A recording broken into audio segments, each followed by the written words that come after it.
morning, sir. Good morning, Prof. My name is Professor Bentina Matthias. I'm conducting a research on organizational development. Okay. Please, what's the name of your organization?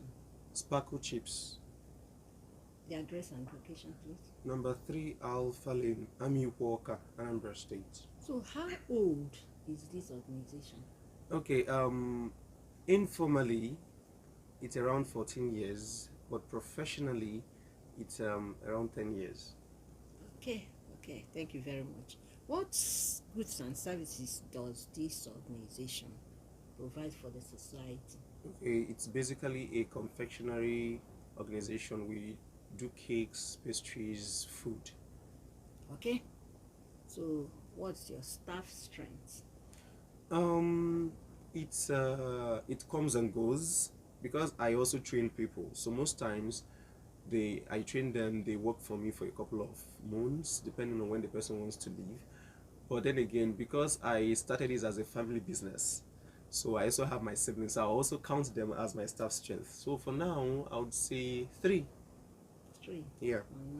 Yeah. Okay, so can you give me a brief history, how it started and how you grew it? How big is it now? Okay.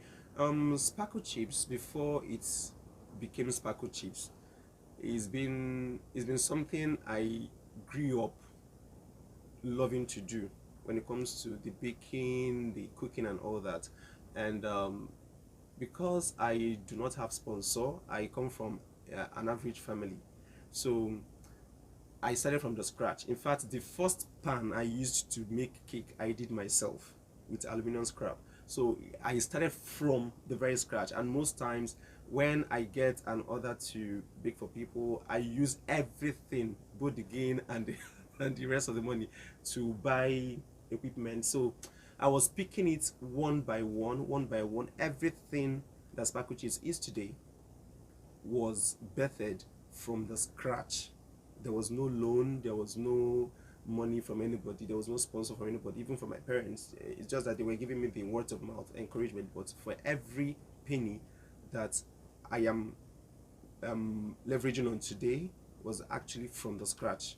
So you talked about what it is now. So what is Sparkle Chips now? Okay, now Sparkle Chips has only grown, given my equipment, because like I said, if you don't have equipment in this kind of business, you would not really be productive to meet with others that are coming, the quantity of others coming in. So now I have an industrial mixer, I have 2 ovens, I have a working space, I have people coming in to train, so, and then my client base too has enlarged. Okay, what's the goal of this organization? The goal primarily is to serve the public and also to equip people who want to learn. What are the strategies you are using to achieve these goals? First off, I do, like I said earlier, I do trainings. I train people who are eager to learn, and I also create like an environment where people come, like we call it cake testing or gift day. People come in and you're laughing, and see things we do. Or I also attend functions where I also create awareness for my own business. Okay. So how far would you say you have achieved these goals? I would say a lot. I've gone so far.